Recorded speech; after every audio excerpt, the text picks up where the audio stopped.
പണ്ടൊക്കെ ഒരു ഫാമിലി വരുന്നത് ഒരു ഫാമിലി ഓറിയന്റഡ് പിക്ചേഴ്സിന് മാത്രമേ. പക്ഷെ അങ്ങനെയല്ല, ഇപ്പൊ എല്ലാം കാണുന്നുണ്ട് അവര്. പടം നല്ലതാണെന്ന് പറഞ്ഞാൽ എല്ലാവരും വരും. ഈ 3 ഓണപ്പടത്തിനും നല്ലൊരു ഇനീഷ്യൽ കിട്ടാനുള്ള എല്ലാ സാധ്യതകളുണ്ട്. ഐ എം ഗെയിമിന്റെ ട്രെയിലർ ഒരു ഡിഫറെന്റ്, ഒരു ജോണർ ബ്രേക്കിംഗ് ട്രെയിലറാണ്. അപ്പൊ കഴിഞ്ഞ 2 ചിത്രങ്ങൾ പൃഥ്വിരാജിന്റെ ഫ്ലോപ്സ് ആയിരുന്നു. അതുകൊണ്ട് ഇതിന് ഒരു എക്സ്പെക്ടേഷൻ അത്ര ഉണ്ടാവില്ല. ഏറ്റവും കൂടുതൽ കളക്ഷൻ ആ പടത്തിന് കേരളത്തിലാണെന്നാണ് കേൾക്കണത്. ഡി സിക്ക് മോർ ദാൻ തമിഴ്നാട്. തുടക്കത്തിന് ആക്ച്വലി ഞങ്ങള് എല്ലാവരും എസ്റ്റിമേറ്റ് ചെയ്തതിനേക്കാളും കൂടുതൽ കളക്ഷൻ വന്നു. സ്ക്രീൻ അലോക്കേഷൻ അതെങ്ങനെ ഒരു ചാർട്ടിംഗ് പ്രോസസ്സ്, അത് എത്രത്തോളം ചാലഞ്ചിങ് ആണ്? തമിഴില് 2-3 പടങ്ങള് അൺഎക്സ്പെക്ടഡ് ഹിറ്റ്സ് ആയിരുന്നു. ആൻഡ് ഐ തിങ്ക് ഈ വിശ്വനാഥൻ സൺസ് ആക്ച്വലി അതിനകത്ത് ആ ഫാക്ടർ വർക്ക് ചെയ്യുന്നുണ്ട്. ലോകം വന്നപ്പോൾ ഒരു ധാരണ ഉണ്ടായിരുന്നില്ല ആർക്കും. ഫെയർവെൽ ഫാക്ടർ എന്നുള്ള ഒരു ഘടകം അത് അതിന്റെ വിജയത്തിന് ഒരുപാട് സ്വാധീനിച്ചതായിട്ട് തോന്നിയിട്ടില്ലേ? അവർ വളരെ സെലക്ട് ചെയ്തിട്ടാണ് തിയേറ്റേഴ്സ് ചൂസ് ചെയ്തത്. അപ്പോൾ അവരുടെ സ്ക്രീൻ കൗണ്ട് വളരെ കുറവായിരുന്നു. പക്ഷേ ആ സ്ക്രീൻ കൗണ്ടിലെല്ലാം 90% to 100% കളക്ഷൻ വന്നു ഫസ്റ്റ് വീക്കിൽ. Spiderman is A mass movie. ഞങ്ങളുടെ വിജയുടെ പടം പോലെ മാസ് പടമാണ്. അത് എല്ലാ തിയേറ്ററിലും കൊടുത്തു. സ്ക്രീൻ കൗണ്ട് ഇതിന്റെ 3 ഇരട്ടി സ്ക്രീൻ കൗണ്ടാണ്. റിലീസ് ചെയ്ത സിനിമയിൽ ആകെ 3-4 സിനിമകളെ മുടക്ക് മുതൽ തിരിച്ചു കിട്ടിയിട്ടുള്ളൂ. ഇതിൽ വളരെ സെലക്റ്റീവ് ആയിരിക്കണം. ഡാന്റെ റിലീസ് ചെയ്ത പടങ്ങളുടെ എണ്ണം ഡാനെ പറയാൻ പറ്റുള്ളൂ. പക്ഷെ പുള്ളിയുടെ ഇന്റർവ്യൂസ് ആയിരിക്കും ബെറ്റർ. ഇപ്പോ ഒരു ട്രാൻസ്പെറന്റ് സ്ക്രീൻ വന്നിട്ടുണ്ട്. That is the future of the cinema screens. കുറച്ച് ഒരു അപ്പർ ഹാൻഡിൽ നിൽക്കുന്നത് ഐ എം ഗെയിമാണ്. കാരണം ദുൽഖറിന്റെ 3 കൊല്ലമായിട്ട് പടം വന്നിട്ടില്ല. ഹലോ, ഷോസ്കേപ്പ് ജേണൽ ഇന്ന് theatre owner Suresh Shenoy. Hello Suresh sir. നമസ്കാരം. നമസ്കാരം സർ. ഓണം ഇങ്ങ് അടുത്തു. അപ്പോൾ ഓണപ്പടങ്ങൾ, ഇപ്പോൾ പ്രധാനമായിട്ട് നമ്മൾ പറയുന്ന ഓണപ്പടങ്ങൾ ബത്ലഹേം കുടുംബ യൂണിറ്റ്, ഐ ആം ഗെയിം, അതുപോലെ തന്നെ ഖലീഫ. ഇപ്പോൾ ഈ 3 പടങ്ങൾ നമ്മൾ നോക്കുകയാണെങ്കിൽ ഇപ്പോൾ മാറി വരുന്ന പ്രേക്ഷകരുടെ അഭിരുചി, സ്റ്റാർ പവർ, ഇത്തരം ഫാക്ടേഴ്സ് എല്ലാം നമ്മൾ പരിഗണിക്കുകയാണെങ്കിൽ ഏത് പടത്തിനായിരിക്കും തിയേറ്റർ ഒക്കുപ്പൻസി ഏറ്റവും കൂടുതൽ കൂടാനുള്ള സാധ്യത? കാരണം അങ്ങനെയൊക്കെ പ്രഡിക്റ്റ് ചെയ്യാൻ പറ്റുമോ ഇപ്പോൾ ഒരു മാർക്കറ്റിന്റെ ഒരു സാഹചര്യം നോക്കുമ്പോൾ? ഇപ്പോഴത്തെ സിനറിയോയില് ബുദ്ധിമുട്ടാണ്. കാരണം പണ്ടത്തെ പോലെയല്ല ഓഡിയൻസ്. അവര് വെൽ സ്റ്റഡീഡ് ആണ്. അപ്പോൾ അവരുടെ ആക്ച്വലി അവരുടെ ഔട്ട്ലുക്ക് എന്താണെന്ന് ഞങ്ങൾക്ക് ഒരു പിടി കിട്ടില്ല. എന്നാൽ തന്നെ ഒരു സ്റ്റാർ പവർ വെച്ച് നോക്കിക്കഴിഞ്ഞാൽ എനിക്ക് തോന്നുന്നു കുറച്ച് ഒരു അപ്പർ ഹാൻഡിൽ നിൽക്കുന്നത് ഐ എം ഗെയിമാണ്. കാരണം ദുൽഖറിന്റെ 3 കൊല്ലമായിട്ട് പടം വന്നിട്ടില്ല മലയാളത്തിൽ. അയാളുടെ തെലുങ്ക് വന്നു, പിന്നെ ഐ തിങ്ക് ഹിന്ദി ഒരെണ്ണം വന്നു, തമിഴ് വന്നു. അപ്പൊ ആകാംക്ഷയുടെ ആൾക്കാർ വെയിറ്റ് ചെയ്ത് നിൽക്കുക. അപ്പൊ അതിനൊരു മുൻഗണന ഡെഫിനറ്റ് ആയിട്ട് ഉണ്ടാവും എന്നാണ് എനിക്ക് തോന്നുന്നത്. എങ്കിൽ തന്നെ 21-ാം തീയതി ബെത്ലഹേം വന്നു കഴിഞ്ഞാൽ അതിനും ഒരു നല്ലൊരു ഓഡിയൻസ്, നല്ലൊരു ബുക്കിങ്ങും വരാൻ എല്ലാ സാധ്യതകളും. മാത്രമല്ല ഐ ആം ഗെയിമിന്റെ ട്രെയിലർ ഒക്കെ കണ്ടപ്പോൾ അതിനൊരു ജോണർ ഉണ്ടല്ലോ. ആ ജോണർ കാണുമ്പോൾ തന്നെ നമുക്കൊരു ഭയങ്കര ഒരു എക്സൈറ്റ്മെന്റ് തോന്നുന്നുണ്ട്. ഇപ്പോൾ പണ്ടത്തെ പോലെ ഇപ്പൊ സാറ് പറഞ്ഞ പോലെ ഈ ലേൺഡ് ആയിട്ടുള്ള ഒരു ഓഡിയൻസ് ആണല്ലോ ഈ ദുൽഖർ എന്നൊരു ഫാക്ടർ. Okay fine. പക്ഷെ അത് മാത്രമല്ലാതെ കോണ്ടന്റ്, ഈ ജോണർ, അതെല്ലാം ഒരു തിയേറ്ററിലേക്ക് ഒരു പുഷ് ഫാക്ടർ അല്ലേ? തീർച്ചയായിട്ടും കണ്ടന്റ് വളരെ ഇമ്പോർട്ടന്റ് ആണ്. അതിൻ്റെ അകത്ത് ഇപ്പോ ആൾക്കാർ നോക്കുന്ന അതിന്റെ അണിയറയുടെ പുറകിൽ ആരൊക്കെ ഉണ്ടെന്നുള്ളത് അത് വലിയൊരു ഫാക്ടറാണ്. മ്യൂസിക് ഡയറക്ടർ ആവട്ടെ, എഡിറ്റർ ആവട്ടെ, സിനിമാറ്റോഗ്രാഫർ ആവട്ടെ, അതിനൊക്കെ ഭയങ്കര വെയിറ്റേജ് ഉണ്ട് ഇപ്പോൾ. ആക്ച്വലി ഐ എം ഗെയിമിന്റെ ട്രെയിലർ ഒരു ഡിഫറെന്റ്, ഒരു ജോണർ ബ്രേക്കിംഗ് ട്രെയിലറാണ്. അതായത് ഒരു ബെറ്റിങ്ങും, ക്രിക്കറ്റ് ബെറ്റിങ്ങും മറ്റേ കാർഡ്സിന്റെ കളിയും അതുള്ള, അത് I think it's something not done before. അതിനൊരു പുതുമയുണ്ട്. പിന്നെ ദുൽഖർ ആയതുകൊണ്ട് ഒരു definitely it has got a upper hand. അതെ. ഇപ്പൊ ഖലീഫയുടെ കാര്യം പറയുകയാണെങ്കിൽ പൃഥ്വിരാജിന്റെ പടം ഓക്കെ ഒരു സ്റ്റാർ പവർ പടം മാത്രമല്ല, ഈ ഖലീഫ ഒരു പൃഥ്വിരാജ് തന്നെ ഇന്റർവ്യൂവിൽ പറഞ്ഞിരുന്നു റിയൽ ലൈഫ് ക്യാരക്ടറിനെ ബേസ് ചെയ്തിട്ടുള്ള ഒരു പടമാണ്, പക്ക കമേഴ്ഷ്യൽ മൂവിയാണെന്നുള്ളത്. അപ്പോൾ നമ്മൾ ഈ 3 പടം നോക്കുകയാണെങ്കിൽ ഇതെല്ലാം ഒരു എല്ലാ തരത്തിലുള്ള ഒരു ഓഡിയൻസിനെ ഫോക്കസ് ചെയ്തിട്ടുള്ള ഒരു സിനിമയാണോ? നമുക്ക് ബത്ലഹേം ഒക്കെ ഫാമിലി ഓഡിയൻസ് ആണ്, പക്ഷെ എങ്കിൽ പോലും ഐ ആം ഗെയിമും ഖലീഫ എല്ലാം എല്ലാ തരത്തിലുള്ള ഓഡിയൻസിനെയും പുഷ് ചെയ്യാൻ പറ്റുന്ന സിനിമകളാണോ ഇതൊക്കെ? ഐ ആം ഗെയിം ഒരു വേറൊരു ജോണറിലുള്ളതാണ്. മറ്റേത് ഫുൾ ആക്ഷൻ ജോണറാണ്. മറ്റേ ഖലീഫ ഫുൾ മറ്റേ മാഫിയ ടൈപ്പ്. ഈ 2 പടങ്ങൾക്കും ആക്ച്വലി എല്ലാ ഓഡിയൻസും വന്ന് കാണാറുണ്ട്. കാരണം ഇപ്പൊ മാർക്കോ വന്നു, അതേപോലത്തെ ആ ജോണറിൽ 2-3 പടങ്ങൾ ആക്ഷൻ പാക്ട് പടങ്ങൾ വന്നു. പക്ഷെ അതെല്ലാം ഫാമിലി വന്ന് കാണുന്നുണ്ട്. അപ്പൊ അങ്ങനെ ഒരു ജനറലൈസ് ചെയ്യാൻ പറ്റില്ല. അതായത് ഇപ്പൊ പണ്ടൊക്കെ ഒരു ഫാമിലി വരുന്നത് ഒരു ഫാമിലി ഓറിയന്റഡ് പിക്ചേഴ്സിന് മാത്രം. പക്ഷെ അങ്ങനെയല്ല, ഇപ്പൊ എല്ലാം കാണുന്നുണ്ട് അവര്. പടം നല്ലതാണെന്ന് പറഞ്ഞാൽ എല്ലാവരും വരും. പക്ഷെ ഓഫ് കോഴ്സ് ഈ 2 പടത്തില് ഒരു വെയിറ്റേജ് കൂടുതലും യങ്സ്റ്റേഴ്സിന്റെ ആയിരിക്കും തീർച്ചയായിട്ടും. യങ്സ്റ്റേഴ്സിന്റെ പടത്തിനായിരിക്കും. അതെ അതെ. സാർ ഇപ്പോ ഒരു സ്ക്രീൻ അലോക്കേഷൻ എന്ന് പറയുന്ന സംഭവം ഉണ്ടല്ലോ, അതിപ്പോ പ്രത്യേകിച്ച് ഈ ഓണപ്പടത്തിന് കാരണം 3ഉം കട്ടയ്ക്ക് നിൽക്കുന്ന പടങ്ങളാണല്ലോ. അതിപ്പോ അതിന്റെ പിന്നണി പ്രവർത്തകരെ നോക്കുകയാണെങ്കിലും അഭിനേതാക്കളെ നോക്കുകയാണെങ്കിലും, അപ്പൊ അതിന്റെ ഒരു സ്ക്രീൻ അലോക്കേഷൻ അത് എങ്ങനെ ഒരു ചാർട്ടിംഗ് പ്രോസസ്സ് അത് എത്രത്തോളം ചാലഞ്ചിങ് ആണ്? കാരണം സ്റ്റാർ ഡ്രിവൺ, അഡ്വാൻസ് ബുക്കിംഗ്, പിന്നെ കോണ്ടന്റ് എന്തെല്ലാം ഇൻഡിക്കേറ്റേഴ്സ് ആണ് ഈ സ്ക്രീൻ അലോക്കേഷൻ അതിന് പരിഗണിക്കുന്നത്? ഇപ്പോൾ കേരളത്തിൽ മാത്രമേ ഉള്ളൂ ഈ സിംഗിൾ സ്ക്രീൻസ് എല്ലാം മൾട്ടിപ്ലെക്സ് ആക്കിയിട്ട് മാറ്റിയ ഒരു സ്റ്റേറ്റ്. ഏറ്റവും കൂടുതൽ ചെയ്തിരിക്കുന്നത് കേരളത്തിലാണ്. അതുകൊണ്ട് പ്രോഗ്രാമിംഗ് കുറച്ച് എളുപ്പമാണ്. ഇപ്പോൾ 3 സിനിമകൾ 4 സിനിമ വരെ വന്നാലും ഞങ്ങൾക്കത് 4 സ്ക്രീൻ ഉണ്ടെങ്കിൽ അത് ഈസി ആയിട്ട് പ്രോഗ്രാം ചെയ്ത് പോകാൻ പറ്റും അക്കോർഡിംഗ് ടു ദ ജോണർ. പക്ഷെ ഒരു സിംഗിൾ സ്ക്രീൻ വരുമ്പോൾ ആക്ച്വലി ഒരു പടമേ കളിക്കാൻ പറ്റുള്ളൂ, മാക്സിമം 2 പടങ്ങൾ അങ്ങനെ പറ്റുള്ളൂ. അപ്പോൾ ഈ പ്രോഗ്രാമിന്റെ കാര്യത്തിൽ അവർക്ക് ആകെ ചോയ്സ് കുറവാണ്. whereas all the others can play with the timing. ഇപ്പൊ ഒരു പടം റിലീസായി 1 വീക്ക് കഴിഞ്ഞു, അപ്പം ഒരു ഷോ കൗണ്ട് കുറയ്ക്കുന്ന ഒരു പരിപാടി ഉണ്ടല്ലോ. അപ്പൊ ഈ ഷോ കൗണ്ട് കുറയ്ക്കുന്നതിൽ എപ്പോഴെങ്കിലും ഈ ഡിസ്ട്രിബ്യൂട്ടേഴ്സിന്റെ പ്രഷർ അങ്ങനെ എന്തെങ്കിലും വരാറുണ്ടോ? ഈ ഷോ കൗണ്ട് കുറയ്ക്കുന്നത് കളക്ഷൻ കുറയുമ്പോഴാണ്. ഇപ്പോൾ ഒരു ഓൺ ദ ഫസ്റ്റ് ഡേ എല്ലാ റെഗുലർ ഷോസും എല്ലാവർക്കും കൊടുക്കും. പടം വളരെ മോശമാണെങ്കിൽ അതിന്റെ റിസൾട്ട് വൈകുന്നേരത്തെ ഷോ മുതൽ ഞങ്ങൾക്ക് അറിയാൻ പറ്റും. ഫസ്റ്റ് തന്നെ അറിയാൻ പറ്റും. അതനുസരിച്ചായിരിക്കും സെക്കൻഡ് ഡേയിലത്തെ ഇത് ഷോ കൗണ്ട്. തീരെ മോശമാണെങ്കിൽ മാത്രമേ അതിന്റെ ഷോ കൗണ്ട് കുറയ്ക്കുള്ളൂ. അതിന്റെ നേരെ ഓപ്പോസിറ്റ് എന്താ വെച്ചാൽ പടം നല്ലതാണെങ്കിൽ ഷോ കൗണ്ട് കൂടും. അല്ല സാർ, ഇപ്പൊ ചില പടങ്ങൾ ഇപ്പൊ ഫസ്റ്റ് ഡേ അത്ര വർക്കായില്ല, പക്ഷേ ഒരു 1 വീക്ക് കഴിഞ്ഞിട്ടായിരിക്കും ചിലപ്പോൾ കയറി വരുന്നത്. അങ്ങനെ കയറി വന്ന ഒരുപാട് സിനിമകളുണ്ടല്ലോ. അപ്പൊ അങ്ങനെ വരുമ്പോ അതിനെങ്ങനെയാണ് അതിന് ഷോ ഇപ്പൊ ഷോ കൗണ്ട് എത്ര കുറഞ്ഞാൽ തന്നെ ഒരു 2-3 ഷോ എപ്പോഴും ഉണ്ടാവും. അതിനേക്കാളും കുറവ് വരാറില്ല unless the movies are utter flop. അങ്ങനെ വരുന്ന പടങ്ങൾ ഇപ്പോ നല്ലൊരു അഭിപ്രായം വന്ന് 3-4 ദിവസം കഴിഞ്ഞിട്ട് ആൾക്കാർ വരുന്നുണ്ടെങ്കിൽ ഡെഫിനറ്റ് ആയിട്ട് ഷോ കൗണ്ട് കൂടും. അങ്ങനെ സംഭവിച്ചിട്ടുണ്ടല്ലേ? ഇൻഫാക്ട് ഒരു ആഴ്ച കഴിഞ്ഞിട്ട് നല്ല കളക്ഷൻ വന്ന പടങ്ങൾ സെക്കൻഡ് വീക്കിൽ ഷോ കൗണ്ട് കൂടിയിട്ടുണ്ട്. സാർ, ഇപ്പൊ ബത്ലഹേം കുടുംബ യൂണിറ്റ് അതിപ്പോ ഒരു ഫാമിലി പടമാണ്. പ്രത്യേകിച്ച് ഈ ഓണം സമയത്തൊക്കെ ഫാമിലിയാണ് കൂടുതലും സിനിമ കാണാൻ പ്രിഫർ ചെയ്യുന്നത്. അപ്പോൾ ഒരു ഫാമിലി പടം എല്ലാവരും ആഗ്രഹിക്കുന്നുണ്ട്. അത് ഓണം മാത്രമല്ല, എപ്പോഴും ഒരു ഫാമിലി പടം ആഗ്രഹിക്കുന്നുണ്ട്. ഗിരീഷ് ഷെഡിയാണ് സംവിധായകൻ. അപ്പോൾ അതിൻ്റെ ഒരു നിവിൻ പോളി ഒക്കെ. പക്ഷെ മമിത ബൈജു എന്നൊരു ഫാക്ടർ ഉണ്ടല്ലോ, പ്രത്യേകിച്ച് ജനതായിലൊക്കെ മമിതയുടെ ഒരു വലിയൊരു പവർ പാക്ഡ് പെർഫോമൻസ് ഉണ്ടായിരുന്നു. അപ്പോൾ ഈ Mamitha Baiju as an actress ഇപ്പോഴത്തെ അവരുടെ ഒരു മാർക്കറ്റിൽ അവർക്കിപ്പോൾ തിയേറ്ററിലേക്ക് ഇപ്പൊ മമിത ബൈജുവിന്റെ പെർഫോമൻസ് കാണാൻ അങ്ങനെ ഒരു ഫാക്ടർ വെച്ച് ഓഡിയൻസ് വരിക, അങ്ങനെ ഒരു ട്രെൻഡ് ഉണ്ടോ? മമിത ബൈജുവിന് അങ്ങനെ ഒരു ട്രെൻഡ് ആസച്ച് ഇല്ല. പക്ഷെ കഴിഞ്ഞ ഒരു 1-2 സിനിമയിൽ she has been noticed. And I think ഈ വിശ്വനാഥൻ സൺസ് തമിഴ് അതിൻ്റെ അകത്ത് ആക്ച്വലി അതിനകത്ത് ആ ഫാക്ടർ വർക്ക് ചെയ്യുന്നുണ്ട്. കാരണം അതിൻ്റെ അകത്ത് ഒരു slightly older person falling in love with a younger. അതിൻ്റെ അകത്ത് ആ ട്രെയിലർ കണ്ടിട്ടും നല്ല പോസിറ്റീവായിട്ടാണ് വന്നിരിക്കുന്നത്. അത് പടം ക്ലിക്കായാൽ ഡെഫിനറ്റ്ലി അത് ഇതിനെ ഹെൽപ്പ് ചെയ്യും. ബത്ലഹേമിന് ബേസിക്കലി കുടുംബ ഓഡിയൻസ് ഫസ്റ്റ് പ്രിഫറൻസ് കൊടുക്കുന്നത് ബത്ലഹേമിനായിരിക്കും, പിന്നെ ആയിരിക്കും മറ്റേ 2 അതിൽ ഫുൾ ജെൻസിയും മറ്റേ മില്ലിനിയൽസും ഒക്കെ ഓടി കയറി ചാടി വീഴും. അത് കഴിഞ്ഞിട്ടേ അവര് വരുള്ളൂ, ഫാമിലി വരുള്ളൂ. സാർ, കഴിഞ്ഞ പ്രാവശ്യത്തെ ഓണം വിന്നർ ലോകയായിരുന്നു. ലോക ഒരു ഇൻഡസ്ട്രി ഹിറ്റായി മാറിയ ഒരു പടം തന്നെയാണ്. അപ്പോൾ ഇപ്രാവശ്യത്തെ ഈ 3 സിനിമകളുടെ ഇപ്പോൾ ഞാൻ പറഞ്ഞ പോലെ ഇപ്പോഴത്തെ ട്രെൻഡും സ്റ്റാർ പവറൊക്കെ വെച്ച് നോക്കുകയാണെങ്കിൽ ലോകയുടെ ഒരു റെക്കോർഡ് ബ്രേക്ക് ചെയ്യാൻ അങ്ങനെ എന്തെങ്കിലും കാരണം സാർ ഈ ഓഡിയൻസിന്റെ ഇടയിൽ ഇരുന്ന സിനിമ കാണുന്ന ഒരു വ്യക്തിയും കൂടെ ആണല്ലോ. അപ്പൊ സാറിന് ആ ട്രെൻഡ് കൃത്യമായിട്ട് സാറിന് ഒരു ധാരണ കാണുമല്ലോ. എന്താ സാറിന് തോന്നുന്നത്? ലോക വന്നപ്പോ ഒരു ധാരണ ഉണ്ടായിരുന്നില്ല ആർക്കും.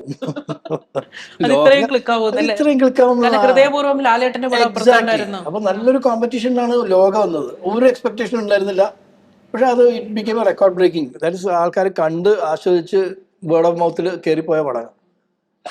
അതെ, റെക്കോർഡ് ബ്രേക്ക് ചെയ്യുകയോ ഇല്ല എന്ന് പറയാ ബുദ്ധിമുട്ടാണ്. കാരണം it again depend on the content. പക്ഷെ ഡെഫിനറ്റ്ലി 3 ഓണപ്പടത്തിനും നല്ലൊരു ഇനീഷ്യൽ കിട്ടാനുള്ള എല്ലാ സാധ്യതകളുണ്ട്. കാരണം അതിന്റെ സ്റ്റാർസും അതിന്റെ പിന്നിൽ വർക്ക് ചെയ്ത ആൾക്കാരും എല്ലാവരും റിനൗണ്ട് ആൾക്കാരാണ്. അതെ അതെ, ഡയറക്ടേഴ്സ് എല്ലാം, ഡയറക്ടേഴ്സ് എല്ലാവരും, ഈവൻ മ്യൂസിക് ആൻഡ് എഡിറ്റിംഗ് അതെ അതെ. ഇപ്പൊ അതുവരെ ആൾക്കാരെല്ലാം എല്ലാം നോക്കുന്നുണ്ട്. നോക്കുന്നുണ്ട്, എല്ലാം നോക്കുന്നു. ഇപ്പൊ DC-യുടെ ഒരു കളക്ഷൻ പറയുകയാണെങ്കിൽ അനിരുദ്ധിന്റെ മ്യൂസിക്കിനെ കുറിച്ചാണ് എല്ലാരും പറയുന്നത് അല്ലേ? അനിരുദ്ധിന്റെ പെർഫോമൻസിനെ കുറിച്ചാണ് പറയുന്നത്. DC-യുടെ ഇപ്പൊ ഒരു കളക്ഷൻ, അതിപ്പോ അതിനെ കുറിച്ച് എന്തെങ്കിലും സാറിന് ഇപ്പൊ റിവീൽ ചെയ്യാൻ പറ്റുമോ? ഇതാണ് ഈ ജെൻസിയുടെ പവർ. കാരണം DC റിലീസ് ചെയ്യുമ്പോൾ തന്നെ ആക്ച്വലി ഇത്രയും കളക്ഷൻ വരുമെന്ന് വിചാരിച്ചില്ല. അതുകൊണ്ട് അതിന്റെ ഇപ്പൊ ഷോ കൗണ്ട് പറയുകയാണെങ്കിൽ അത് 3 ഷോ വെച്ച് തുടങ്ങിയതാണ്. DC 3 ഷോ ആയി, 5 ഷോ ആയി, 6 ഷോ ആയി. ഇന്ന് ഞങ്ങൾ 14 ഷോ കളിക്കുന്നുണ്ട്. കാരണം അത്രയ്ക്ക് ഡിമാൻഡാണ്. So that the power of the audience. Of course, the movies, it's got a cult status now. അതുകൊണ്ട് ഇനി കൂടുതലേ ഉള്ളൂ. ഇൻഫാക്ട് ഈ ഫസ്റ്റ് വീക്കിൽ ആക്ച്വലി മൺഡേ ട്യൂസ്ഡേ ഒക്കെ ഒരു ഡ്രോപ്പ് വരേണ്ടതാണ്. വളരെ കുറവാണ് drop. In fact it has increased again. അത്യാവശ്യം നല്ല കളക്ഷൻ ഉണ്ടല്ലേ? ഏറ്റവും കൂടുതൽ കളക്ഷൻ ആ പടത്തിന് കേരളത്തിലാണെന്നാണ് കേൾക്കണത്. DC-ക്ക് more than Tamil Nadu, which is surprising. അതെന്തായിരിക്കും അതിന്റെ ഒരു കാരണം? എന്താണെന്ന് പിടിയും കിട്ടുന്നില്ല. ആദ്യമായിട്ടാണ് ഇത്. കാരണം ലോകേഷ് കനകരാജ് ഡെബ്യൂ ആക്ടിങ്, മാത്രമല്ല വാമികയുടെ പെർഫോമൻസ്, പിന്നെ അനിരുദ്ധിന്റെ മ്യൂസിക്, ഒന്നും പറയാനില്ല. സാർ, ഇപ്പോൾ നമുക്ക് ഇപ്പൊ വലിയൊരു പ്രതീക്ഷയോടെ വന്ന പടമാണല്ലോ തുടക്കം. ലാലേട്ടന്റെ മകൾ വിസ്മയുടെ പെർഫോമൻസ്, വിസ്മയുടെ ഫൈറ്റ്, തുടക്കത്തിന്റെ ഒരു കളക്ഷൻ എങ്ങനെയാണ്? എനിക്ക് തോന്നുന്നു കൂടുതലും ഫാമിലി ഓഡിയൻസ് ആണെന്ന് തോന്നുന്നു പ്രിഫർ ചെയ്യുന്നത് അല്ലേ? അതെ. തുടക്കത്തിന് ആക്ച്വലി ഞങ്ങള് എല്ലാരും എസ്റ്റിമേറ്റ് ചെയ്തതിനേക്കാളും കൂടുതൽ കളക്ഷൻ കിട്ടുന്നുണ്ട്. കാരണം അതിലൊരു സ്റ്റാർ ഡെബ്യൂ ആണ്. ഓഫ് കോഴ്സ് മോഹൻലാലിന്റെ മകളാണ്. എന്നാൽ തന്നെ ഒരു ആങ്ഷ്യസ് ആയിട്ടൊരു ഉള്ളൊരു മൊമെന്റ് ആയിരുന്നു. അത് എത്രയും വരുമോ. പിന്നെ ജൂഡ് ആന്റണിയുടെ ക്രാഫ്റ്റും ബാക്കിയുള്ള അണിയറയിലുള്ള എല്ലാവരുടെയും ഇത് വെച്ചിട്ട് I think the collections are much better than expected. മാത്രമല്ല അതിന്റെ ക്ലൈമാക്സിന്റെ ഒരു 10 minute climax power pack performance ഉണ്ടല്ലോ, ആ ഒരു ഫൈറ്റ് എനിക്ക് തോന്നുന്നു അതിലാണ് തോന്നുന്നു ഓഡിയൻസ് കൂടുതൽ ഹൈ കിട്ടിയ ഒരു ഫാക്ടർ അല്ലേ വിസ്മയുടെ പെർഫോമൻസ്. സാർ, ഇപ്പോൾ ഈ തമിഴ് സിനിമകളുടെ ഒരു കളക്ഷൻ നോക്കപ്പോഴും മലയാള സിനിമകളുടെ ഒരു കളക്ഷൻ നോക്കപ്പോഴും അത് കൂടി നിൽക്കുന്നത് ഏതാണ് സിനിമയ്ക്കാണ്? തമിഴിനാണോ? കാരണം കൂടുതൽ ഡിമാൻഡ് വരുന്നത് തമിഴിനാണോ? കാരണം പലപ്പോഴും സാർ ഇപ്പൊ തന്നെ പറഞ്ഞല്ലോ തമിഴ്നാടിനെ കാട്ടി കളക്ഷൻ ഇപ്പൊ DC-ക്ക് കേരളത്തിലാണെന്ന്. അപ്പോൾ ഓഡിയൻസ് കൂടുതൽ ഡിമാൻഡ് ചെയ്യുന്ന, കൂടുതൽ തിയേറ്റർ ഒക്കുപ്പൻസി ഏത് ലാംഗ്വേജിനാണ്? അതിപ്പോ ഈ DC-ക്ക് മാത്രം സംഭവിച്ചൊരു സംഭവമാണ് ഇത് കേരളത്തിൽ കൂടുതൽ വരുന്നത്. ബാക്കിയെല്ലാം കേരളത്തില് collection much below Tamil Nadu, because Tamil Nadu area is big. അങ്ങനെ ആദ്യമായിട്ടാണ് വരുന്നത്. ഈ കൊല്ലം ആരാ മുമ്പിൽ നിൽക്കുന്നതെന്ന് വെച്ചാല് മലയാളം പടം തന്നെ. നമ്പർ ഓഫ് ഹിറ്റ്സ് കഴിഞ്ഞ കൊല്ലത്തെ കമ്പയർ ചെയ്യുകയാണെങ്കിൽ കുറവാണ്. പക്ഷെ 3-4 പടങ്ങൾ സൂപ്പർ ഹിറ്റ്സ് ആയിരുന്നു ഈ 6 months എടുത്തു കഴിഞ്ഞാൽ. അതാണ് ഡിഫറൻസ് കാണുന്നത് മലയാളത്തില്. തമിഴില് അങ്ങനെയല്ല. തമിഴില് 2-3 പടങ്ങള് അൺഎക്സ്പെക്ടഡ് ഹിറ്റ്സ് ആയിരുന്നു. അതായത് ഒന്ന് ബ്ലാസ്റ്റ്, കറുപ്പ് ഹിറ്റ് ആയിരുന്നില്ലേ? കറുപ്പ്. പിന്നെ ഓഫ് കോഴ്സ് ജനനായകൻ പിന്നെയാണ് വന്നത്. ജനനായകൻ ഞങ്ങൾക്ക് ജനനായകന്റെ നമുക്ക് അത് ഉറപ്പായിരുന്നല്ലോ. അപ്പൊ ഈ 2 പടങ്ങള് ഒരു എക്സ്പെക്ടേഷനും ഇല്ല ആർക്കും. കാരണം സൂര്യയുടെ കഴിഞ്ഞ 3 സിനിമകൾ ഫ്ലോപ്പ് ആയിരുന്നു. പക്ഷെ കറുപ്പ് ഡിഡ് വെൽ. ബ്ലാസ്റ്റില് സ്റ്റാർ കാസ്റ്റില്ല, ഒന്നുമില്ല. But it did well. It did well because of the content. അപ്പൊ ആ 2 പടം വന്നതോടെ തമിഴ് പടം കേരളത്തിൽ ഉഷാറായി. സാർ, ഇപ്പൊ ജനനായകന്റെ ഒരു സിനിമ എന്നുള്ള നിലയിൽ അതിന്റെ റിവ്യൂസ് ഒക്കെ ഒരുപാട് നെഗറ്റീവ് റിവ്യൂസ് ഒക്കെ വന്നെങ്കിലും ഫെയർവെൽ ഫാക്ടർ എന്നുള്ള ഒരു ഘടകം അത് അതിന്റെ വിജയത്തിന് ഒരുപാട് സ്വാധീനിച്ചതായിട്ട് തോന്നിയിട്ടില്ലേ? ഉണ്ട്, തീർച്ചയായിട്ടും. കാരണം ഈ പടത്തിന്റെ കംപ്ലീറ്റ് കണ്ടന്റ് ലീക്ക് ആയതാണ്. ലീക്ക് ആയെന്ന് വെച്ചാല് എത്ര പേര് കണ്ടു എന്ന് ഞങ്ങൾക്ക് എസ്റ്റിമേറ്റ് ചെയ്യാൻ പറ്റില്ല. എന്നാൽ തന്നെ നല്ലൊരു ശതമാനം, അതായത് വിജയ് പടം കാണുന്ന നല്ലൊരു ശതമാനം അത് കണ്ടു കഴിഞ്ഞു. മാത്രമല്ല അതിന്റെ റിലീസിന്റെ തുടർന്ന് കോൺട്രവേഴ്സിയും ഒരു 6 മാസം ആ പടത്തിന്റെ റിലീസ് തള്ളി. എന്നിട്ടും അതിന് വന്ന ആ collection is quite commendable. Even though first day figures are less. അതായത് ഈ ലീക്ക് ചെയ്തതിന്റെ ഒരു എഫക്റ്റ് ആ ഫസ്റ്റ് ഡേ വന്നിട്ടുണ്ട്. അല്ലെങ്കിൽ ഇതൊന്നും അല്ല കളക്ഷൻ. ഫസ്റ്റ് ഡേ ഇതിന്റെ ഇരട്ടി ബുക്കിംഗ് വരേണ്ടതാണ്. എന്നാൽ തന്നെ ആ 4 ദിവസം കംഫർട്ടബിൾ ആയിട്ട് നല്ല കളക്ഷനിൽ പോയി. ഇപ്പൊ സാർ ഇപ്പോ ഈ ഖലീഫയുടെ കാര്യം നോക്കുകയാണെങ്കിൽ പൃഥ്വിരാജിന്റെ മുന്നത്തെ പടം ഐ നോബഡി, അത് എനിക്ക് തോന്നുന്നു വലിയൊരു കളക്ഷൻ ആ ഒരു സിനിമയ്ക്ക് കിട്ടിയില്ല. ഇപ്പൊ ഒരു സ്റ്റാർ പവർ ആണെങ്കിൽ പോലും അദ്ദേഹത്തിന്റെ മുന്നേ ഉള്ള സിനിമകളെ അത് നല്ലതുപോലെ ഓടിയോ അത് വർക്കായോ, അങ്ങനെയും കൂടി ഒരു ഫാക്ടർ ഈ തിയേറ്ററിലേക്ക് ആളുകൾ കയറുന്നതിന് അത് ഇൻഫ്ലുവൻസ് ചെയ്യുന്നുണ്ടോ? തീർച്ചയായിട്ടും അത് പോസിറ്റീവ് ആവോ നെഗറ്റീവ് ആവോ. ഇപ്പൊ കഴിഞ്ഞ 2 ചിത്രങ്ങൾ പൃഥ്വിരാജിന്റെ ഫ്ലോപ്സ് ആയിരുന്നു. അതുകൊണ്ട് ഇതിന് ഒരു എക്സ്പെക്ടേഷൻ അത്ര ഉണ്ടാവില്ല. I think feel is good. Over expectation ഇല്ലെങ്കിൽ എപ്പോഴും ഒരു പിക്ചർ ഹിറ്റ് ആവാൻ ചാൻസസ് കൂടുതലാണ്. ശരിയാ. അല്ലെങ്കിൽ ഭയങ്കര എക്സ്പെക്ടേഷൻ വന്നിട്ട് പടം എന്തെങ്കിലും ഒരു ഡിഫക്റ്റ് ഉണ്ടെങ്കിൽ അത് നെഗറ്റീവ് ആവും. അതെ അതെ. I think it's good. എനിക്ക് തോന്നുന്നു ഈ കൊത്തയുടെ ഒക്കെ സമയത്ത് ഭയങ്കര എക്സ്പെക്ടേഷൻ ആയിരുന്നു, പക്ഷെ RDX ആണ് ആ സമയത്ത് ഓണം വിന്നർ ആയത്. RDXന് ഒരു എക്സ്പെക്ടേഷനും ഇല്ലായിരുന്നു. ആ സമയത്ത് ഓണം വിന്നർ RDX ആയിരുന്നു അല്ലെ?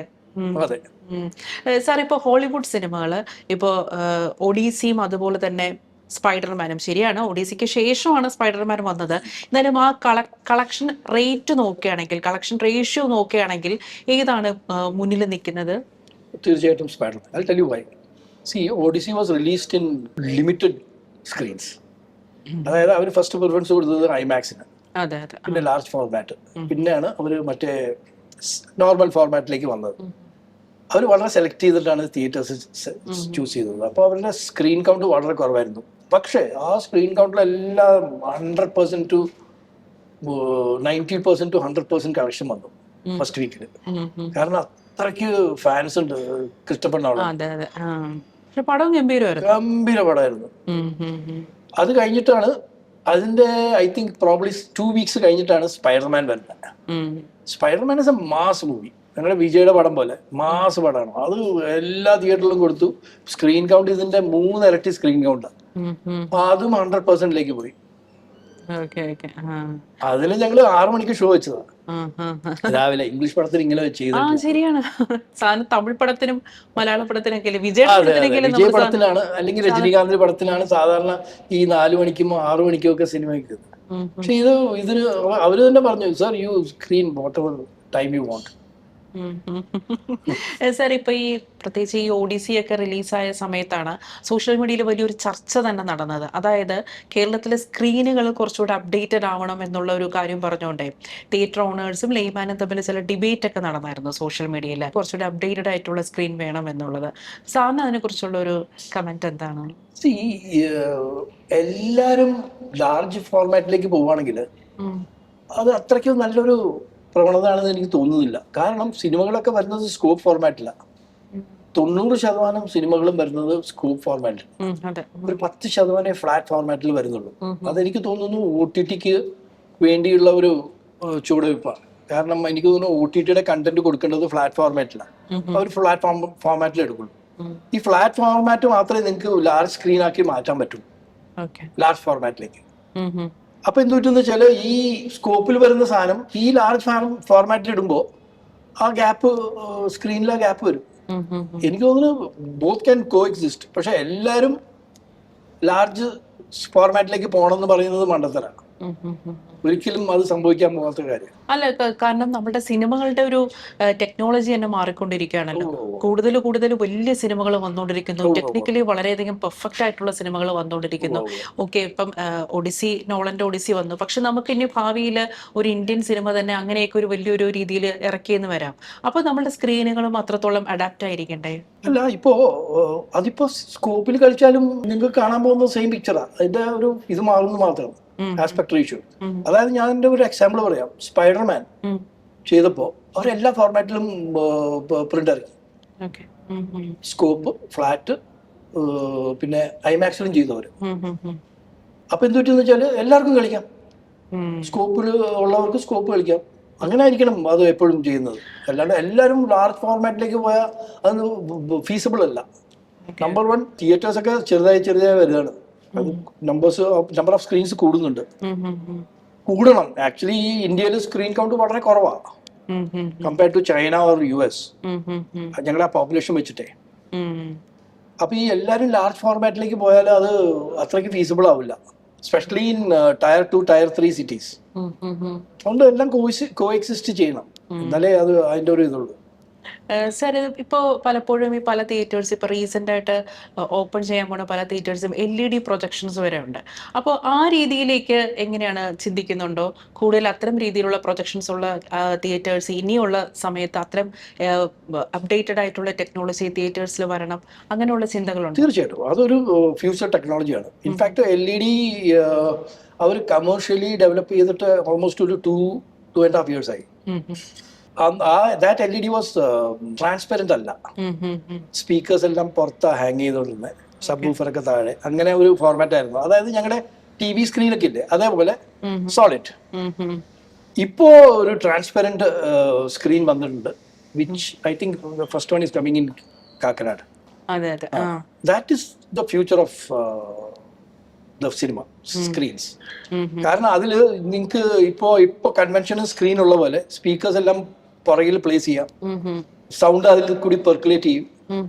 Plus whatever size you want, big screen, small screen, scope, flat, ഏത് ഫോർമാറ്റ് വേണമെങ്കിൽ സ്ക്രീൻ സെറ്റ് ചെയ്യാം. So that is going to be the future. Of course it's very expensive now, പക്ഷേ I think over the next 5 years cost will come down and more people will join the LED. Sir ഇപ്പോൾ ഈ സിനിമകളുടെ reviews ഇപ്പം ആദ്യ ദിവസം തന്നെ വരുമല്ലോ, ഈ റിവ്യൂസിനെതിരെ ഈ പ്രൊഡ്യൂസേഴ്സ് വലിയ രീതിയിലുള്ള ഒരു പ്രതിഷേധം ഉയർത്താറുണ്ട്. പക്ഷെ പലപ്പോഴും ഈ ഓഡിയൻസ് റിവ്യൂസ് കണ്ടിട്ട് കയറുന്നത് കാരണം ടിക്കറ്റിന് അത്രയും വില കൂടുതലാണ്. കാരണം ഇത്രയും വില കൊടുത്ത് സിനിമ കണ്ട് അതൊരു മോശം സിനിമയാണെങ്കിൽ അത് അത്രയും നഷ്ടമാണ്. പ്രത്യേകിച്ച് ഒരു 4 അംഗ കുടുംബം ഒരു സിനിമ കാണാനായിട്ട് അത്രയും വലിയൊരു തുകയാണ് മുടക്കേണ്ടി വരുന്നത്. അപ്പോൾ ഈ പല രീതിയിലുള്ള ചർച്ചകൾ ഇപ്പോൾ നടക്കുന്നുണ്ട്. തിയേറ്ററിൽ ടിക്കറ്റിന്റെ പ്രൈസ് കുറച്ചിട്ട് ബാക്കി എന്തെങ്കിലും അതിനൊരു സൊല്യൂഷൻ കണ്ടുപിടിക്കണം എന്നുള്ളത്, തിയേറ്റേഴ്സിന് പ്രോഫിറ്റ് കിട്ടുന്ന രീതിയിൽ ടിക്കറ്റ് പ്രൈസ് കുറച്ചിട്ട് മറ്റെന്തെങ്കിലും ഒരു സൊല്യൂഷൻ കണ്ടുപിടിക്കുക, ഒക്കുപ്പൻസി കൂട്ടുക, അങ്ങനെ എന്തെങ്കിലും. ഇതിപ്പോ 2 കാര്യങ്ങളാണ് നിങ്ങൾ പറയുന്നത്. ഒന്ന് റിവ്യൂ, ഒന്ന് ടിക്കറ്റിന്റെ പ്രൈസ്. ഇത് രണ്ടും തമ്മിൽ ഒരു ബന്ധമില്ല. അല്ല, റിവ്യൂസ് കണ്ടിട്ടാണ് ആൾക്കാർ കേറുന്നത്. അപ്പൊ മോശം റിവ്യൂ വരികയാണെങ്കിൽ അവർ ആ സിനിമ കാണില്ല. അത് ടിക്കറ്റ് പ്രൈസ് കൂടുതലായതുകൊണ്ടല്ല. റിവ്യൂ ഫോളോ ചെയ്യുന്ന ആൾക്കാരെ എല്ലാരും ഫോളോ ചെയ്യണമെന്നില്ല, ഫോളോ ചെയ്യുന്ന ആൾക്കാരുണ്ട്. പക്ഷെ അവരൊരു കാര്യം മനസ്സിലാക്കണം എന്താ വെച്ചാല്, ഒരു റിവ്യൂവർ ഒരു പെർമനന്റ് ആയിട്ട് അയാൾക്കൊരു സ്റ്റാൻഡ് ഉണ്ടാവും എല്ലാ പടത്തിനും. അപ്പൊ റിവ്യൂ മാത്രം നോക്കിയിട്ട് പോവാത്ത ആൾക്കാർ ഇഷ്ടംപോലെ ഉണ്ട്, റിവ്യൂ കണ്ടിട്ടും പോകുന്ന ആൾക്കാരുണ്ട്. ഇപ്പൊ ഒരു സിനിമ കാണണം എന്നുണ്ടെങ്കിൽ ഒരാൾ കണ്ടിരിക്കും, പക്ഷെ ഒരു സിനിമ കാണണ്ടെന്ന് വെച്ചാൽ നിങ്ങൾ എന്ത് റിവ്യൂ ഇട്ടാലും അതിന് കാണില്ല. കാരണം അങ്ങനത്തെ പടങ്ങൾ ഇറങ്ങുന്നുണ്ട്, ഒരുപാട് സിനിമകൾ ഇറങ്ങുന്നുണ്ട്. സിനിമയ്ക്ക് വേണ്ടി, സിനിമ എടുക്കാൻ വേണ്ടി എടുക്കുന്ന സിനിമകൾ, അതിനൊക്കെ എന്ത് പോസിറ്റീവ് റിവ്യൂ ഇട്ടാലും ആള് വരില്ല. പിന്നെ ആ സിനിമ 10 രൂപയ്ക്ക് നിങ്ങൾ ടിക്കറ്റ് വിൽക്കാൻ നോക്കിയാലും എടുക്കാൻ ആളുണ്ടാവില്ല. നേരെ മറിച്ച് ഒരു നല്ല സിനിമയാണെങ്കിൽ 100 രൂപയല്ല, 500 രൂപയല്ല, 1000 രൂപ കൊടുത്ത് കാണാൻ ആൾക്കാർ റെഡിയാണ്. ഫോർ എക്സാമ്പിൾ ഓഡിസി ഐമാക്സിൽ 2000 രൂപയ്ക്കാണ് ടിക്കറ്റ് വിറ്റത്. കാണാൻ ആൾക്കാരുണ്ട്, കാരണം they are interested whether the movie is good or not അല്ല, they are interested watching Odyssey in IMAX. അപ്പോൾ it's a demand and supply. അതും റിവ്യൂ ആയിട്ട് യാതൊരു ബന്ധമില്ല. പിന്നെ ടിക്കറ്റിന്റെ പ്രൈസ് കൂടുതലാണെന്ന് പറയുന്നത് ഡെഫിനറ്റ്ലി യെസ്, ഒരു സംശയമില്ല. അതായത് മൾട്ടിപ്ലെക്സിൽ അതിന്റെ ടിക്കറ്റിന്റെ പ്രൈസ് വളരെ കൂടുതലാണ്. ആക്ച്വലി ഞങ്ങളുടെ പ്രൈസ് വെച്ച് നോക്കുമ്പോൾ ഓൾമോസ്റ്റ് ഡബിളാണ്. ആൾക്കാർക്ക് അത് പ്രശ്നമില്ല. Those who want to go there they will go, otherwise will come here. എനിക്ക് തോന്നുന്നു ഏറ്റവും റാഷണലൈസ്ഡ് ഉള്ള, ഇത്രയും ഇംപ്രൂവ്മെന്റ്സ് ചെയ്ത തിയേറ്റേഴ്സ് കേരളത്തിലാണ്. അപ്പോൾ അവർ ആ ഒരു ടിക്കറ്റിന്റെ പ്രൈസ് അതിൽ വെക്കുന്നതിൽ യാതൊരു തെറ്റില്ല. കാരണം investment is very high. If you go even outside Kerala, അതായത് തമിഴ്നാട് തന്നെ പോയി കഴിഞ്ഞാൽ 50% തിയേറ്റേഴ്സേ അപ്ഗ്രേഡഡ് ഉള്ളൂ. ആന്ധ്രയിൽ അതിൽ കുറവാണ്, കർണാടകയിൽ അതിൽ കുറവാണ്. ഓഫ് കോഴ്സ് മൾട്ടിപ്ലക്സസ് ഉണ്ടാവും എല്ലാ ദിക്കിലും, they are all well equipped. As you go north, redevelopment on theatres is almost nil. അപ്പൊ അവിടെ ഈ 50 രൂപയുടെയും 100 രൂപയുടെയും ടിക്കറ്റിലാണ് അവർ വർക്ക് ചെയ്യുന്നത്.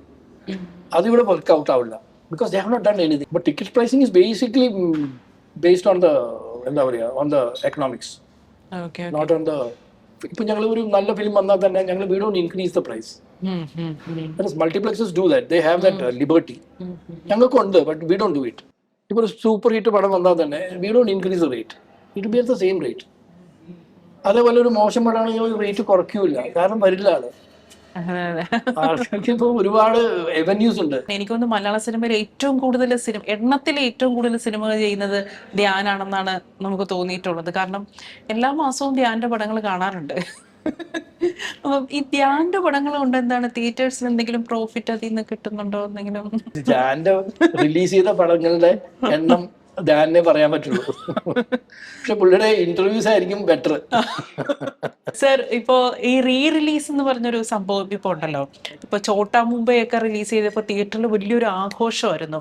അപ്പൊ ഈ റിലീസ് ചെയ്യുന്ന പടങ്ങള് അത് എങ്ങനെയാണ്? കാരണം ഞാൻ സാറിന്റെ ഇന്റർവ്യൂവിൽ തന്നെ ഞാൻ ശ്രദ്ധിച്ചായിരുന്നു, ഈ ഒരു സെലിബ്രേഷൻ മൂഡിലുള്ള പടങ്ങൾ മാത്രമേ വർക്ക് ആവുന്നുള്ളൂ അല്ലേ ഈ റിലീസില്.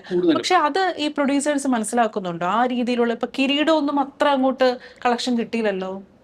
ആക്ച്വലി ഇപ്പോൾ ഇതുവരെ റിലീസ് ചെയ്ത സിനിമയിൽ ആകെ 3-4 സിനിമകളെ ആക്ച്വലി അതിൻ്റെ മുടക്ക് മുതൽ തിരിച്ചു കിട്ടിയിട്ടുള്ളൂ. അതെല്ലാം ഒരു സെലിബ്രേഷൻ മോഡിലുള്ള സിനിമകളാണ്. സ്ഫടികാവട്ടെ, അതെ അതെ, മണിച്ചിത്ര താഴെ ടു എ സർട്ടൻ എക്സ്റ്റെന്റ്, പിന്നെ ചോട്ടാ മുംബൈ, രാവണപ്രഭു. ഈ ബേസിക്കലി എനിക്ക് തോന്നുന്നു ഈ ഇപ്പോഴത്തെ ജനറേഷൻ അതൊന്നും കണ്ടിട്ടില്ല. ഇൻ സ്ക്രീൻ ടി വിയിൽ കണ്ടിട്ടുണ്ടാവും, OTT കണ്ടിട്ടുണ്ടാവും. അപ്പൊ അവർക്കൊരു ആഘോഷമാണ് അങ്ങനത്തെ ഒരു മൂഡിലുള്ള സിനിമ കാണാൻ. എനിക്ക് തോന്നുന്നു ഇൻ ഫ്യൂച്ചർ ഓൾസോ അങ്ങനത്തെ ഒരു മൂഡിലുള്ള പടങ്ങളെ ഒരു റിലീസ് ചെയ്തിട്ട് കാര്യമുള്ളൂ. കാരണം ഇപ്പോ കിരീടം one of the best movies ആണ്, പക്ഷെ അതിന്റെ reception was very poor, very poor. അങ്ങനെ കുറേ സിനിമകൾ റിലീസ് ചെയ്തത് നല്ല ക്ലാസിക്സ് എല്ലാം വളരെ മോശം കളക്ഷൻ ആയിരുന്നു. ഇതിൽ വളരെ സെലക്റ്റീവ് ആയിരിക്കണം ഈ റിലീസ് പ്ലാൻ ചെയ്യുമ്പോൾ. അതായത് ഒരു മാസ് എലമെന്റ് ഉള്ള സിനിമകൾ മാത്രമേ ഒരു പരിധി വരെ റിലീസ് ചെയ്തിട്ട് കാര്യമുള്ളൂ. സർ, ഇനിയിപ്പോ വരാൻ പോകുന്ന, അതായത് ഇപ്പൊ ഓണത്തിന്റെ അല്ല, ഓണം കഴിഞ്ഞിട്ട് ടോക്സിക് വരുന്നുണ്ടല്ലോ അല്ലെ? ടോക്സിക്കിന് എങ്ങനെയാണ് സാർ? ഇപ്പം ഒരുപാട് വിമർശനങ്ങളൊക്കെ കേട്ടൊരു സിനിമയാണ് ടോക്സിക്. അതിന്റെ ട്രെയിലറൊക്കെ വന്നപ്പോ തന്നെ നമ്മളെല്ലാവരും ഇങ്ങനെ ഞെട്ടിയിരിക്കുകയാണ് എന്തായിരിക്കും ഈ സംഭവം എന്നുള്ളത്. ടോക്സിക്കിന് കേരളത്തിൽ വലിയൊരു സാധ്യത കാണുന്നുണ്ടോ? ടോക്സിക് വരുന്നത് 26-ാം തീയതി. അതെ അതെ, കുറച്ചൊരു ബുദ്ധിമുട്ടുള്ള ഡേറ്റാ കേരളത്തിനെ സംബന്ധിച്ചോളം. കാരണം 3 സിനിമകൾ ഓൾറെഡി ഉണ്ട്. അത് എങ്ങനെ നോക്കിയാലും എത്ര മോശമാണെങ്കിലും ഓണം കവർ ചെയ്ത് പോകും. എനിക്കൊന്ന് റിലീസ് ഡേറ്റ് ഒരുപാട് തവണ മാറ്റിയിട്ടുണ്ട്. ഇപ്പൊ വന്നിരിക്കുന്ന date as far as Kerala is concerned it's not a very good date. പക്ഷെ rest of the India, rest of the world is okay. എന്തെങ്കിലും റീസൺ ഈ റിലീസ് ഡേറ്റുകൾ ഇങ്ങനെ മാറ്റാൻ? അതിന്റെ എന്തെങ്കിലും റീസൺ അങ്ങനെ എന്തെങ്കിലും? അത് നേരത്തെ മാറ്റിയത് എനിക്ക് തോന്നുന്നു എന്തോ അവർക്ക് വർക്ക് ഫിനിഷ് ചെയ്തിട്ടുണ്ടായിരുന്നില്ല. അങ്ങനെ കുറച്ച് റീവർക്ക് ഒക്കെ ചെയ്തിട്ടാണ് അവർ റിലീസ് ചെയ്തത്. അതുകൊണ്ടാണ് റിലീസ് ഡേറ്റ് മാറ്റിയത്. എനിക്ക് തോന്നുന്നു ആ ഡേറ്റിന്റെ ഒരു പ്രശ്നം സാർ പറഞ്ഞ പോലെ. ഇപ്പൊ ഈ 3 സിനിമകളുള്ള കാരണം ഒരു ചെറിയൊരു സ്ക്വീസ് ആണ്. കാരണം അത്രയും സ്ക്രീൻസ് കിട്ടാൻ കുറച്ച് ബുദ്ധിമുട്ടാണ്. ഷോസ് 3 പടങ്ങളും മോശം പടങ്ങളൊന്നുമില്ല, നല്ല ഒരു പൊട്ടൻഷ്യൽ ഉള്ളതാണ്. സാർ, ഇപ്പോൾ നമ്മള് ലാലേട്ടൻ, മമ്മൂക്ക, പൃഥ്വിരാജ്, നിവിൻ പോളി, ദുൽഖർ, അപ്പോൾ നമ്മളിപ്പോൾ ഏറ്റവും കൂടുതൽ തിയേറ്ററിലൊരു മാസിന് തിയേറ്ററിലേക്ക് ആകർഷിക്കുന്ന ആരുടെ പടത്തിനാണെന്നാണ് സാറിന് തോന്നുന്നത്?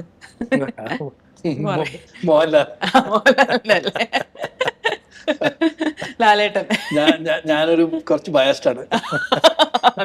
അത് മാത്രം, അത് കഴിഞ്ഞാല് കുറച്ച് ഇപ്പോ ഒരു ആകാംക്ഷയോട് വെയിറ്റ് ചെയ്യുന്നത് ദുൽഖറിന്റെ സിനിമ. അത് ഒരു 3 കൊല്ലം ഒരു ഗ്യാപ്പ് ഉണ്ട്, അതിൽ മലയാളം പടം വന്നിട്ടില്ല. അതിനൊരു നല്ലൊരു ആകാംക്ഷ. ഏതായാലും നമുക്ക് ഇനിയൊരു ലാലേട്ടൻ സിനിമയ്ക്കായിട്ട് നമുക്ക് കാത്തിരിക്കാല്ലേ? നെടുങ്കണ്ടം വരാൻ പോവല്ലേ? തീർച്ചയായിട്ടും. Okay sir, thank you.